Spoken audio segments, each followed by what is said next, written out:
En el año 2001 se acuña el concepto de web semántica con el objetivo de que los ordenadores puedan comprender los contenidos de la web, interpretarlos y además utilizarlos. La idea subyacente en este proyecto es simple: integrar en la web actual la posibilidad de agregar varios datos relacionados entre ellos, bien semánticamente o por atributos que los determinan. En este primer tramo de Sin Distancias profundizamos en los recursos lingüísticos y su aplicación en el análisis del contenido en las redes sociales. Vamos a intentar desvelar cuáles son los problemas más importantes para adquirir, estandarizar y hacer disponibles recursos lingüísticos multilingües, los aspectos más relevantes y logros alcanzados en la identificación de intervenciones incorrectas y maliciosas en las redes sociales. Para ello, contamos con dos expertos: la profesora e investigadora del Departamento de Lenguajes y Sistemas Informáticos de la UNED, Ana García Serrano, conduce esta charla.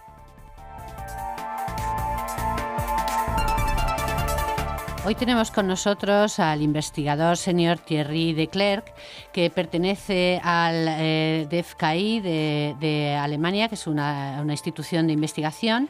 Él está en el Laboratorio de Tecnologías del Lenguaje y también es profesor de la Universidad de Saarland en Alemania. Entonces, nos interesa mucho su participación en este programa porque nos va a dar una visión bastante propia y fruto de su propio trabajo con respecto a proyectos y a la investigación y los temas que actualmente están relacionados con la web semántica y el lenguaje y los recursos lingüísticos. Entonces, Thierry, muchas gracias por estar con nosotros. Muchas gracias a ti. Hoy quizá lo más interesante en este momento en el que estamos de la web semántica sería que nos dijeras un poco tu opinión sobre cuál es el Linked Open Data y la participación o el factor o cómo los recursos lingüísticos pueden estar en él. Sí, es un desarrollo muy importante en los últimos 2 o 3 años, o 4 o 5 años, que en la semántica, en la web semántica, hubo un desarrollo que logra publicar datos de gobiernos, de empresas, de personas, en una forma que se puede leer automáticamente por ordenadores y proponer un análisis de esos datos, por ejemplo, de la opinión de la gente, de lo que utiliza, por ejemplo, en las redes sociales, pero también para comparar informaciones, por ejemplo, en el dominio médico, si la gente en las redes sociales habla de un medicamento que está tomando, de los efectos secundarios. Es una información muy importante que un experto en medicina, un médico o un laboratorio de farmacéutica puede aprovechar para cambiar, por ejemplo, un tratamiento o el desarrollo de un producto farmacéutico. Uh-huh. Tu trabajo en general lo centras en proyectos europeos. Sí. En muchos casos trabajo en proyectos europeos que tiene como 7 o 8 socios en un consorcio de investigación, y muchas veces trabajamos con otros centros académicos o de investigaciones, pero también, eso es muy importante, con empresas. En el caso que hablaba de los datos medicales, hemos trabajado, por ejemplo, con la Universidad Carlos III aquí en Madrid, y ellos han propuesto un análisis de textos y de ver si la gente habla y cómo habla, cómo comenta el uso de ciertos medicamentos, y eso para comparar con la literatura científica, por ejemplo, sobre un medicamento para el cáncer o contra la depresión, por ejemplo. La depresión es también un tema muy importante en el nuevo proyecto que tenemos, que se llama FEME, y FEME fue la dehesa griega del rumor y de la fama. Y ahí trabajamos con un instituto en Inglaterra, el Centro de Psiquiatría del University College of Londres, y miramos cómo la gente utiliza ciertas drogas o cómo lo comenta en las redes sociales. Y por eso, para saber lo que se dice, siempre hay que comparar con datos científicos o conocidos que se encuentran en el Linked Open Data. Entonces, esos son recursos semánticos, por ejemplo, la lista de medicamentos o la lista de productos químicos que se utilizan en ciertos medicamentos. Y eso es muy importante de poder comparar el discurso de las personas o de los periodistas con informaciones en banco de datos semánticos que tienen un cierto nivel de seriosidad. Efectivamente, el disponer de todas estas listas de drogas legales o medicamentos y toda la información que corre a través de las redes, etcétera, pues exige una serie de recursos lingüísticos que quizás nos podrías decir un poco sobre el estado actual de los recursos lingüísticos que podemos utilizar, que sean open o no, y que nos permiten el acceso de nuestros datos o la inserción de nuestros datos en el Linked Open Data. Por ejemplo, necesitamos recursos de qué tipo, léxicos o necesitamos recursos multilingües, un poco más, o lo que utilizas tú. Muy bien, sí, pregunta muy interesante. Hay una cosa, es que muchos de esos recursos semánticos, entonces esas ontologías o esos bancos de datos estructurados que dan información sobre los médicos, utilizan términos en lenguaje natural también. Entonces, eso es el primer recurso que utilizamos para relacionar palabras, términos, con conceptos que se utilizan en un dominio, como el dominio medical o farmacéutico. Es la primera fuente para nosotros y que nos permite relacionar directamente una palabra o un término o varias palabras con un concepto o con una clase de una ontología y que permite entonces ofrecer inferencias o deducciones sobre el tipo, por ejemplo, de enfermedad que va a tener el paciente que habla sobre el medicamento. Al nivel léxico, lo que decías, es muy importante saber que las redes sociales, la gente utiliza un vocabulario que es muy distinto de lo que encontramos en un léxico como el léxico de la Real Academia o otros tipos de recursos sobre el español que son más clásicos. Entonces tenemos que adaptar el léxico al tipo de escritura que la gente utiliza, muchas abreviaturas, muchas palabras extranjeras y muchos errores, claros, tipográficos, y también el tipo de código que las redes sociales utilizan. Por ejemplo, en Twitter se utiliza mucho lo que se llama el hashtag, no sé cómo se dice en español, pero va a ser el mismo, creo. Y esos hashtags nos dan una idea de qué se trata, pero lo escribe de tal forma que es muy difícil saber de qué se trata. Entonces, por ejemplo, en español utilizan palabras muy largas, son varias palabras puestas juntas sin espacio y con un hashtag delante de la palabra o de la secuencia de letras. Entonces es muy importante poder ofrecer una segmentación de esa palabra y a ver si logramos para el español. Para el inglés hemos visto que la gente muchas veces utiliza una forma de escribir que nos permite segmentarlo, pero en español curiosamente no es el caso. Entonces es un nuevo tipo de herramienta que tenemos que segmentar una palabra o una secuencia de letras española un poco como si fuera una palabra china, que no sabemos tampoco cómo segmentarla porque no tienen espacio entre las palabras en chino. La otra cosa es que los textos, por ejemplo en Twitter, pero hay otro tipo naturalmente de redes sociales, son muy cortos y no nos dan mucha información. Entonces, para conocer el contexto o para saber en qué contexto se hace esa aserción o ese comentario o esa denegación o esos insultos que hay muchas veces también dentro de Twitter, hay que mirar si contesta a otros mensajes. Entonces hay que guardar siempre una cierta cantidad de mensajes para saber en qué sentido va el diálogo. Y entonces es uno de los problemas que no teníamos antes cuando estábamos analizando solamente, por ejemplo, artículos de periódicos, que toda la información estaba casi adentro de un artículo, de un texto, de un documento.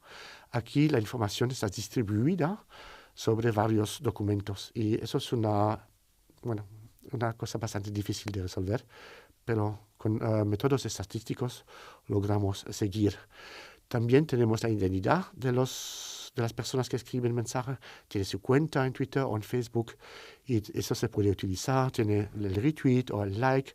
Entonces podemos establecer un perfil de la gente y al final en el proyecto FIM, que se trata de rumores, de reconocer rumores, podemos quizá decir esa fuente es más válida o más creíble que otra fuente porque sabemos cómo es la persona o cómo es la institución.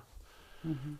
Qué interesante, porque yo pertenezco al Laboratorio de Procesamiento del Lenguaje Natural y de Recuperación de Información, y hace pues muchos años, más de 25, cuando empecé a dar clases sobre el procesamiento automático del lenguaje natural, siempre les decía, bueno, tenemos estos recursos lingüísticos, los usamos así, te los descargas, etcétera, pero el sarcasmo, la ironía, todo este tipo de temas, bueno, eso es ciencia ficción, casi hace 25 años.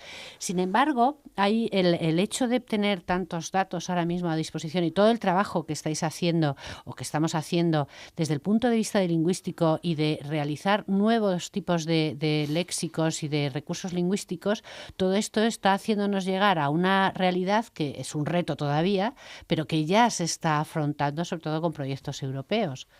Sí, y además en los proyectos europeos aprendemos que hay una cosa que se llama multilingüalidad.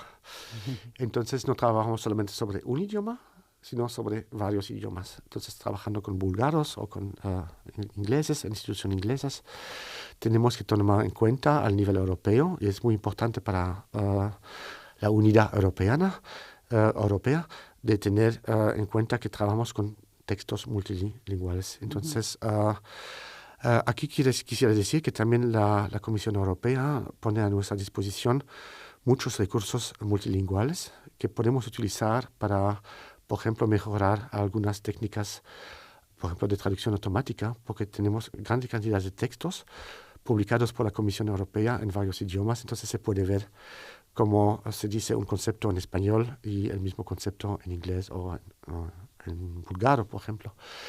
Lo que decías también sobre los recursos, eso es una cosa muy interesante. En el pasado teníamos también recursos muy clásicos en ese sentido, toda palabra correcta, y ahora tenemos que utilizar otro tipo de herramienta. Por ejemplo, en nuestras redes sociales hay muchas palabras malas o también una gran cantidad de palabras. Entonces hubo un cambio de paradigma, que ya no utilizamos muchas reglas, pero mucho más métodos estadísticos.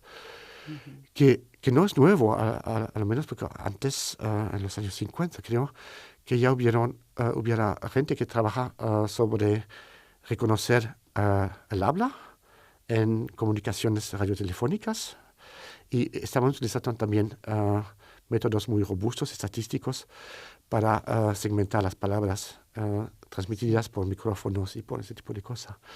Entonces hay un cambio de paradigma, pero también necesitamos tener una codificación del saber humano, y eso lo tenemos ahora no tanto dentro de los léxicos que teníamos antes, en los años 90 o algo así, pero eso lo tenemos en una herramienta como Wikipedia, que también tiene una versión en lenguaje más formal en el link data. Entonces podemos acceder al saber de Wikipedia o otras enciclopedias a través de ese código que se llama RDF. En el link data, en la nube del link data, en el cloud. Y entonces tenemos de un lado palabras y del otro lado entonces el saber enciclopédico. Y creo que es lo más importante que ha ocurrido en los últimos años, es que sabemos cómo reunificar esas dos fuentes del saber de un lado y del lenguaje del otro lado. Uh-huh. Muy interesante. Thierry ha estado haciendo un curso en la UNED, en la Escuela Superior de Ingenieros de Informática, orientada a los estudiantes del máster de lenguajes y también de inteligencia artificial, así como a los estudiantes del doctorado. Entonces, todas estas clases estarán disponibles en Canal UNED. Lo digo un poco así para que también de propaganda, Thierry. Sí, gracias. Entonces, una cosa que... Sí, estoy a favor de Open Data. Totalmente a favor de Open Data. Una cosa que también nos interesa mucho es que tu manejo, claro, de todos los recursos lingüísticos, no todo se deja automático, sino que también hay una supervisión por parte de los lingüistas. Y entonces, por ejemplo, hay una parte muy importante que también se dedica a Thierry, que es al desarrollo de diccionarios, lexicones, etcétera. Quizá nos podrías decir tu idea sobre la diferencia entre lexicón y diccionario, porque lo que quiero llegar es a que nos hables un poquito de las humanidades digitales y en concreto de tu trabajo. Sí, una cosa muy interesante. Lo que se llama Digital Humanity es recién, pero ahora, por ejemplo, en Alemania o en Austria, hay muchos puestos en las universidades porque es un tema que interesa mucho. A nivel cultural, también a nivel europeo, cuáles son las relaciones culturales entre los pueblos o los países o las regiones de Europa. Entonces es muy interesante ver también cómo la gente escribe sobre Europa y ese tipo de cosas. Al nivel de eso, de los diccionarios y de los léxicos, bueno, los diccionarios antes tenían la forma de un libro físico, un objeto físico, que tenía que contener todo el saber. Entonces no tenía esa posibilidad de tener una relación con otros recursos o solamente con referencias escritas en otro libro que quizás se encuentra en la Biblioteca Nacional de París. Entonces había que mandar una carta para recibir el libro. Por ejemplo, si se trata de etimología de una palabra española, si la etimología es francesa, bueno, fue más difícil. Ahora, la lexicografía, las personas que están haciendo los diccionarios de hoy, están también muy interesados en mirar lo que puede ofrecer LinkData, por ejemplo, la web semántica de hoy, los códigos, y permitir tener más rápido y más relaciones con otras fuentes de informaciones. Entonces, lo que tú dices de diccionario y de lexicon, he tratado de definir lo que un diccionario antes tenía palabras de un idioma, que sea un idioma nacional o regional, y definiciones que daban el sentido y ejemplo de uso. Y creo que el léxico que los lexicógrafos van a hacer ahora va a ser concentrarse sobre describir las palabras en términos lingüísticos o lexicológicos y proponer relaciones con otras fuentes de información que existen en bancos de datos, por ejemplo, como Wikipedia, pero hay muchos otros ejemplos. Entonces va a ser más un trabajo de recuperar información en esos recursos y decidir cuál es la mejor fuente, cuáles son los mejores ejemplos de uso para esa palabra. Trabajo concreto. Sí. Para lo que tú quieres, tu sí. objetivo. Sería un objetivo dentro de un proyecto europeo, pero más pequeño, pero que tiene muchos partenarios o socios, que se llama ENEL, y que es un proyecto europeo que quiere proponer una visión paneuropeana de lo que es la lexicografía. La cuestión será, vamos a tener un léxico que sea universal o a lo menos europeo y no español o francés o alemán. Sería muy interesante. Sí, sí, muy interesante. Una a cuestión. partir de conceptos, ¿no? Entonces Sí. no vamos a empezar con las palabras, sino que vamos a empezar con los conceptos. Y es aquí, otra vez, que la web semántica entra, porque describe el saber humano o los datos de dominios que sean públicos o privados de manera semántica, y entonces es una especie de descripción de un concepto. Y con eso podemos también decir que la lexicografía de hoy va a trabajar en el entorno largo de la web semántica. Muy interesante. Solo quería, yo estoy trabajando ahora con unos historiadores de la UNED en un proyecto que han conseguido ellos, y allí tenemos textos que provienen y nombres propios, etcétera, etcétera, que provienen de textos del siglo XVI al siglo XVIII. Entonces, este problema también lo vamos a tratar dentro de los recursos, poder tratar dentro de los recursos lingüísticos que nos ofrece el Linked Open Data. Sí. Bueno, aquí me quedo muy optimista, no siempre, pero en ese caso sí. Pero la cosa difícil para los textos históricos o los diccionarios históricos, que son muy interesantes porque tenían otra visión de la sociedad, de las personas. Daba hoy el ejemplo de entradas lexicales en el diccionario de Oxford en el siglo, no sé cuál, no me acuerdo, pero de lo que es la homosexualidad y de qué manera la definición que daba algo anormal o un pecado o algo sí, que no sea legal. Y hoy en día hay otra manera de describir eso. Entonces se puede mirar a través de los siglos como la descripción de una palabra. Y hoy en día también tenemos mucho más textos, ejemplos que nos permiten extraer los sentidos de una palabra. Entonces hay mucho más diversidades. Pero con relación a la descripción histórica, los libros antiguos y los diccionarios antiguos tienen que pasar primero por un tratamiento de reconocimiento de los caracteres y ponerlo de forma digital. Eso es el único problema. Si eso funciona bien, Yo sé, por ejemplo, que el diccionario de la Real Academia ha tomado en cuenta libros de América del Sur, del siglo de oro, ese tipo de cosas, pero había que pasarlo por una fotocopiador o un sistema de OCR, y eso es el único problema. Las otras cosas tenemos que poder definir en qué época la definición de esa palabra es válida. Y podemos también describir esos intervalos temporales en el link data. Y eso sí es posible. Sí. Perfecto. Muy bien.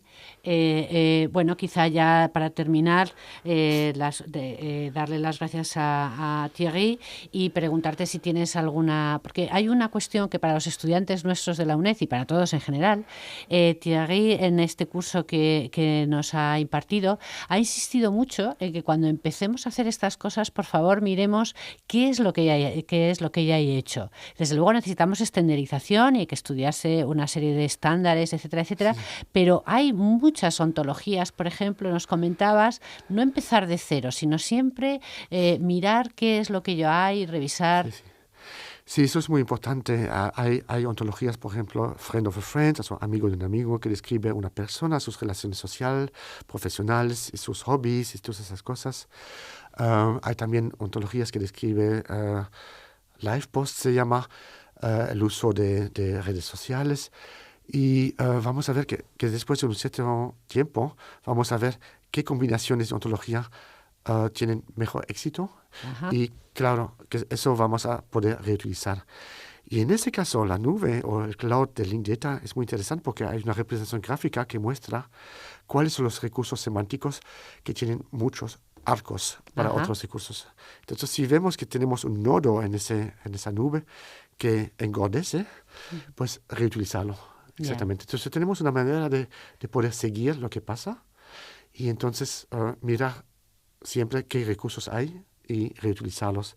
Y también hay muchos datos que ya están ahí que se puede reutilizar.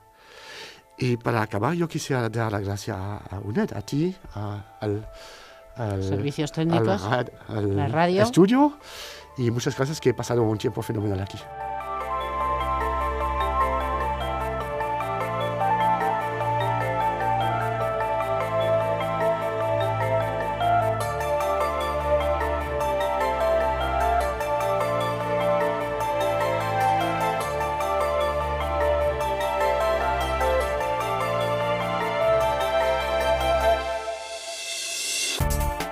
Es la entrevista que han mantenido la profesora del Departamento de Lenguajes y Sistemas Informáticos de la UNED, Ana García Serrano, y el investigador senior de la DEFCAI alemana en el Laboratorio de Tecnologías del Lenguaje, Thierry de Clercq, que además es profesor en la Universidad de Saarland de Alemania. Han analizado los recursos en los contenidos en las redes sociales. Un tema, la web semántica, que se halla en pleno desarrollo. El Departamento de Lenguajes y Sistemas Informáticos de la UNED lleva desde hace algunos años investigando a través del Grupo de Procesamiento del Lenguaje Natural y Recuperación de Información al que pertenece la profesora García Serrano este y otros temas relacionados. En su web nlp.uned.es podéis comprobarlo.